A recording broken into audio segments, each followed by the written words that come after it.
That aside, in case you can't tell, I'm a millennial.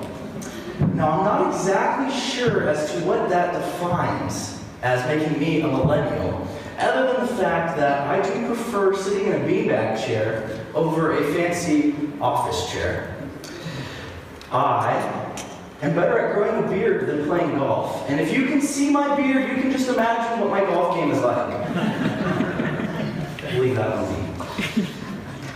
Amazon Prime's 2-day shipping oftentimes leaves me feeling anxious and frustrated because I click confirm on the order. It should be there at my front door, should it not?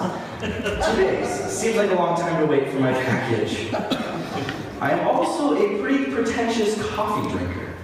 If I were to drink coffee that is not freshly ground and brewed in a hipster method by being poured over with the water at just the right temperature and the grind at just the finest setting, then I'll probably drown it in cream and sugar just so that I can get it down. But as a millennial as a whole, there's a lot of things that can be looked at as our generation to be looked down upon with the uprising in technology and all that. But this millennial generation is not all bad. I mean, after all, who is your first call when the Wi-Fi in your home goes down? Who is your first call when you get a new tablet for Christmas and you want to be culturally relevant and learn how to use it? Or better yet, who do you come to order an office chair and use their Prime 2-day shipping, which will get to your house in, according to your specs, lightning fast speed? Joking aside, there's something that each generation has to offer the previous generations surrounding them. Today we're going to be looking at the story of Esther, and we're going to be seeing how this generational gap ultimately works together. In case this was one of those weeks for you that time just got out of your hand and you just did not have a chance to read chapter 20, or if this was one of those weeks where you were just on top of things and you had chapter 20 read by Monday morning at 7 a.m., wherever you stand, I hope that this time of background will recap and rehash out some things that was from the reading so that when we dive into the story that we're all on the same page. The story opens up with a party that begins and is a 180-day party. 180 days, it's 365 days a year. According to my math, that's about half the year, and my math is like my beard and golf game, to be determined. But on day 7, the king has had quite a bit to drink and eat, and he's with his friends, and he says, you know what? I have a pretty good-looking wife. I want to show her off. And so the king says, servants, bring my wife. She needs to come here. She needs to dance around and look cool in front of my friends because I want to show how beautiful she is. And so the servants go to Vashti, the queen, and they're like, hey, the king summons you. And she says, well, he's been drinking, and when he gets drinking and having fun, he turns into a guy I really don't want to be around, and I really just don't want to be objectified, so I'm not going to go. The servants go to the king, and the king, they tell him, hey, she's not coming. The king is just like, oh, this isn't how things are normally done. And so he gathers his wise men together, and the wise men look at him and they're like, king, dude, you got a problem. Here's what's going to happen. The queen, who is like the ideal woman for the kingdom, just told you no. You're right. Okay, so the king's processing this, and the wise men are like, okay, dude, think about this. You have to do something. You can't just let this go unwarranted. Do you want your whole kingdom in an uprising because they just, all the women think it's okay to rise against their husbands? I mean, come on, king, you gotta do something. And so the king's like, you're right. Ponders it. All right, dethrone her. She's no longer the queen. Send out the servants and search for me a better wife than her, because she just, nothing. Who would do that to me? So this is where Esther enters into the story. The servants go about the kingdom, looking for the finest virgin in all of the lands to come before the king. Esther is chosen as one of them, this pretty young girl. She's brought into the king's palace and given 12 months of beautification. This process consists of all the right vitamins and minerals and special hair treatments and the best perfumes, and they spare no expense in getting her ready to go before the king. And so as Esther's going through this beautification process, the king calls her to come before him. She memorizes the law. She knows exactly what to say to perfectly put the king in a good mood. She's been perfumed, oiled. She's just ready for this. She goes before the king and without any shadow of a doubt succeeds with flying colors. The king says, you are the one that will be my new queen. So he throws a banquet for her and all is well. Seems like a pretty sweet gig to get for just being simply beautiful. I mean, after all, that is all Esther really did. She was at the right place at the right time. God intervened, helped her along the way, and she got the job because she's beautiful and can memorize note cards. It can be really easy to make this story all about Esther. I mean, after all, who doesn't love a strong heroine character who becomes this confident young woman who goes before the king and is beautiful and oh, Esther, Esther. But what if I told you the story isn't all about Esther? What if I told you the story is not all about Esther, but there's more to this story than just a pretty face who can do things? This is where Mordecai enters into the story. Mordecai is the father-esque figure to Esther. He's not her direct father, but he's the one who has raised her and developed her into the woman that she is today. Mordecai is best known, according to the Bible, by being the one to foil the assassination attempt of a king. Mordecai works at the town gate. He hears these two guys grumbling about the king. They're like, man, the king is looking at me funny. We just gotta kill him. I don't like him. Do you like it? No. All right, let's do it. So they start to put together this plot. Mordecai hears it. He says, oh, long live the king. This can't happen. And so he says, sends a messenger to Esther and says, hey, Esther, tell the king about these two schmucks. They're being schmucks. They're going to try to kill the king. And Esther's like, oh, cool. She tells the king. The king hears it. He investigates it. Turns out, yep, these two schmucks are trying to kill him. So he has them killed him. Right? Because that's what the king does. But more importantly is Mordecai's role in Esther's life. His goal and his job is to be the one who encourages and uplifts Esther and helps her make the right decision. And it is my goal that by the end of today, that we will all want to be a Mordecai. At first on the surface, he doesn't seem like that interesting. But by the end of today, I hope to shine a different light on him. One that you might not have thought about, but a light that will shine and make Mordecai a person that we all want to strive to be after. We're going to be picking up right where we read this earlier in the story, where Haman has tricked the king into believing that the Jews' different God and culture are a threat to his kingdom, and that they should be destroyed. The Jews, they believe in God, they ascribe ultimate worship to God and not the emperor. And so this guy Haman, he's a pretty bad dude, he says, hey king, these guys, you don't want them in your kingdom. And so the king says, ooh, I'm important, why don't they worship me? So he signs the decree. Mordecai hears this, and as a Jew, he becomes incredibly distraught. And he's like, oh no, my godly people, my God. Oh.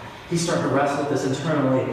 Esther catches wind of it through messengers, and it's that point that Esther starts to worry about Mordecai. And this is where we're going to be picking up today. So if you have your Bibles, if you'll turn with me to Esther chapter 4, verse 13.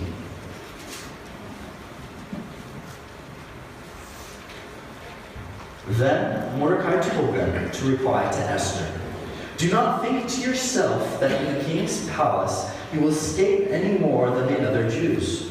For if you keep silent at this time, relief and deliverance will rise for the Jews from another place. But you and your father's house will perish. And who knows whether you have not come to the kingdom for such a time as this? Mordecai lays it out for Esther. He says, hey, Esther, our God is great. Our God is mighty. Our God can do anything. He can make mountains move. He created the earth. So if you think for 1 second, if you don't act and speak up to the king, that the entire Jewish population will be wiped out, you're going to be wrong. Because you see, this God is so much greater and so much mightier and so much stronger than that. He put you here for a reason. But if you don't do it, don't worry, because God's going to have a backup plan. He's going to make it happen. But I pity you, because now you have to live with that choice of not doing God's work. And so Esther begins to think about this. And it's at that moment in Esther's life that her purpose was at stake. God had cleared a path for her to becoming queen. Through no power of her own. She was just a pretty face that got picked by the right people, said the right things at the right time, and became queen. And God had planned that so that she could be here for this moment. Who knows what could have happened had Mordecai not been there for her, to remind her of why God put her there. But Mordecai is there for her. Mordecai is the one that is reminding her. He's speaking wisdom to her. And I believe that this setup is vital to our everyday lives. As well as this situation with Mordecai and Esther not being an isolated phenomenon, but this mentor-mentee relationship continues throughout the Old Testament and into the New Testament and into our daily lives. We see Paul and Timothy's relationship in 1 Timothy, where Paul says to Timothy, "Do not rebuke an older man, but encourage him as you would a father. Younger men as brothers, older women as mothers, younger women as sisters, in all purity. Honor the widows who are truly widows." 1 Timothy 5, 1-2. Paul here is writing to Timothy. He's describing to him how to talk to people in the church. Timothy, he's a young guy like myself, in charge of the church of Ephesus. And it's Paul who is being like, Timothy, hey, I'm a little bit older. I've been there. I've done that.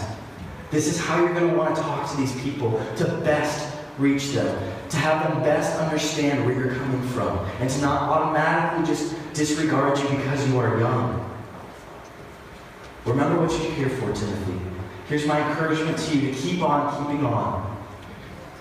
Paul's aware of Timothy's youthfulness. He wanted for Timothy to avoid disrespect. He wanted him to not be insecure. He wanted him to succeed with the church. Just as Mordecai was wanting Esther to avoid the same kind of situation. Because if she remains silent, it would have cost her. Now let's be honest for a second about this millennial generation. To not any one person's fault, my generation has grown up in a time of instant gratification. A time where you have the entire world at your fingertips in the palm of your hand. I remember growing up being on the swim team, and there's a couple times I was just having a bad day and I finished last, 8th place. And what happened to me as soon as I crawled out of the pool and reached for the starting block to pull myself out? The timer hands me a ribbon. The same exact ribbon that was given to the 1st through 3rd place. They handed me the ribbon and said, "Good job, you're a winner." Now, I'm not saying the system is bad, but what the system has caused in this generation, in my generation, is that everybody's a winner no matter how bad or how poorly you do. The problem with this is when we get into the workforce. My generation enters into the workforce expecting that same thing. We drop a big business deal costing the company millions of dollars. Where's our ribbon? Right? I don't understand. I've had a ribbon given to me at every moment in my life, no matter how terrible I have done. No matter what I've done, I've always got a ribbon for it. So, where's my ribbon for dropping the ball on this contract? Right? And it's at this point that the older generation is going to be key in our lives. We need this older generation to be a Mordecai and come to us and be like, hey, yeah, you messed up the contract. But you know what? It's going to be okay, because tomorrow there's another one. You can't just get down on yourselves. This generation, my generation, is of the highest educational bracket that society has ever been at. But yet, we are the highest number of people not working in their emphasis because they just feel like they can't do it. Why is that? I believe it's because of the lack of Mordecais in the world. This generation is used to ribbons, and when we don't get them, we feel like we've automatically failed, and we result to what we know. We result to what we did in high school, cooking food, lifeguarding. We result back to that because that is all we know. And so it's this older generation's job that we look to be like, hey, it's going to be okay. It's this older generation that can make the difference in our lives. But the story does not end here. This relationship is not just a one-way thing. It is not just my generation's job to be poured into. No, this is a two-way street.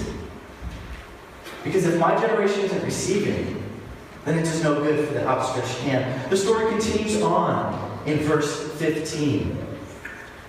Then Esther told them to reply to Mordecai, "Go, gather all the Jews to be found in Susa and hold a fast on my behalf. And do not eat or drink for 3 days, day or night. I and my young women will also fast as you do. Then I will go to the king, though it is against the law. And if I perish, I perish. If I die, I die." Mordecai has told Esther what she needs to do. Mordecai has reached out his hand. He has said, "It's okay that you dropped the business proposal, but grab my hand because I know how to fix this." Esther reaches up and she grabs Mordecai's hand and says, "All right, what do I need to do?" And Mordecai, as the leader, says, "All right, we're going to fast and we're going to do this right." This is a huge risk for Esther because fasting for that long period of time causes your physical body to change. Now, we saw how petty the king was at the beginning of the story for the wife who didn't just go before him when she was called. So now imagine Esther starts to risk her physical body, her beautiful physique, and to still go before him unannounced. This was some scary stuff. But yet she does this because Mordecai has been there and he's like, "Hey, this is what you got to do. I know it seems crazy, but you have to trust God and trust me." Who knows if it could have changed if she had not eaten. But she followed God's word. And a good mentor does not just leave their mentee out for the wolves to eat. They invest in their mentee's life, just as Mordecai went off to pray and fast for Esther, or how Paul wrote to Timothy, saying, "Timothy, I hope to come to you soon. But I am writing these things to you so that if I delay, that you may know how one ought to behave in the household of God, which is the church of the living God, a pillar of the buttress of the truth." 1 Timothy 3:14-15. Paul tells Timothy not to worry, because he will try to get there soon, to be there for him.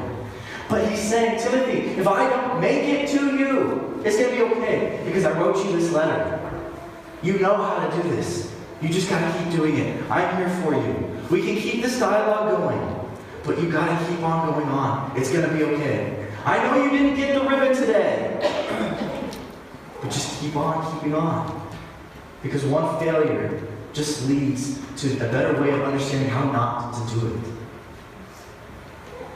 I believe that we are meant to do life with a mentor. We are meant to have somebody who has gone before us in life, somebody who is a little bit older than us, somebody who has experienced more than we have, who can pour into us and can help give us that valuable insight. The Mordecai in my life goes by the name of JT. My Mordecai looks out for me, he guides me, we have regular phone conversations. You can totally see the mending of our generations in the way we communicate. JT is a truck driver, and he's constantly moving about the United States, hauling cargo from one end to the other end. And he still, although driving 12 hours a day, finds time to call me. And this is where that two-way street plays into effect. My phone rings. I can easily dismiss it and exclude him from my life. But instead of that, I answer the phone. I record every sermon so that when I put it on YouTube, he can watch it, dissect it, and tell me how to do it again, but better. How I'm constantly improving. Having somebody who has been here before me, who has preached far more sermons than I have, offers me such valuable insight into life. So church, I have to ask, are we going to continue to live with our heads in the sand, that pretending the failures of this millennial generation is not our responsibility, to watch them fail day after day because they're not getting the ribbons that they grew up getting? Or are we going to be a church full of Mordecais who reach our hand out and say, "Come here, I don't have a ribbon for you, but what I do have to offer you is the encouragement to get back up and to keep going on"? Today we looked at the differences between the generations. How some generations can force touch, multi-track, do all these fancy things on their phone, but yet they lack the simple necessities needed to succeed because they don't have that instant gratification that they've grown up with. To combat this, we look at the ways the generations could benefit from each other. We have a generation who is plenty patient to wait 2 days for Amazon shipping, but yet we have one who can't stand clicking and it not being at their door. But together, these generations can come together and they can be the church. We can be a church that is constantly growing towards God, and that we can grab our young members, lift them up, and continue to encourage them so that they too can go into the workforce. They too can do the great things that we know that they have the abilities to do. JT looks at my sermons and he critiques them to help me. Mordecai speaks into Esther's life so that she too can be reminded of God's plan for her and why she is in the position that she is. Paul speaks to Timothy so that Timothy can continue to have the encouragement and the strength to work through his ministry. Even though he is a young kid, he can still impact everyone. I challenge you to find your Esther. This isn't going to be a very easy thing because, like I said about that two-way street thing, it might take a couple people of you reaching out to before you get the hand back. But I encourage you to keep on, because it is worth it. And so, church, again, I ask you, will it be a church of Mordecai's, or will we watch in horror as the next generation crashes and burns before our very eyes? Now, I don't know where you stand and talk like this, but I confess this to you, that according to the way which they call a sect, I worship the God of our fathers, believing everything laid down by the law and written in the prophets, having a hope in God, which these men themselves adopt, that there will be a resurrection of both the just and the unjust. Acts 24, verse 14 and 15. And at this point, we're going to enter a time that if you need prayer, that I encourage you to come find an elder to pray with. That if you have been wrestling with this idea of confessing and going public with your faith, that you could find one of the elders in the room who can walk with you, who can be the Mordecai for you in this situation. Or if you are ready to reach out to the younger generation but just don't know how, that you would find one of the elders during this time and go up to them and express this so that we may pray for you, and that we may come together as a body in union so we can better impact the world for Christ. At this time, the band's going to come back up, and we're going to have people around the room who would love to pray for you no matter what you're going through. And I really encourage you to take advantage of this opportunity. And so if you will, bow your heads and pray with me.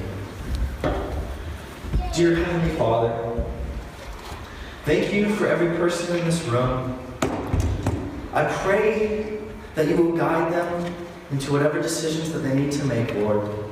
That you will show them what it's like to be a Mordecai in another Esther's life, a Paul to a Timothy, a JT to a Cody. Lord, I pray that you can be a light to somebody in this room. That this word, your word, would have spoken to them in such a way that they want to give their entire life to you. God, thank you so much for bringing everyone here today. It's in your holy name that all God's children prayed out.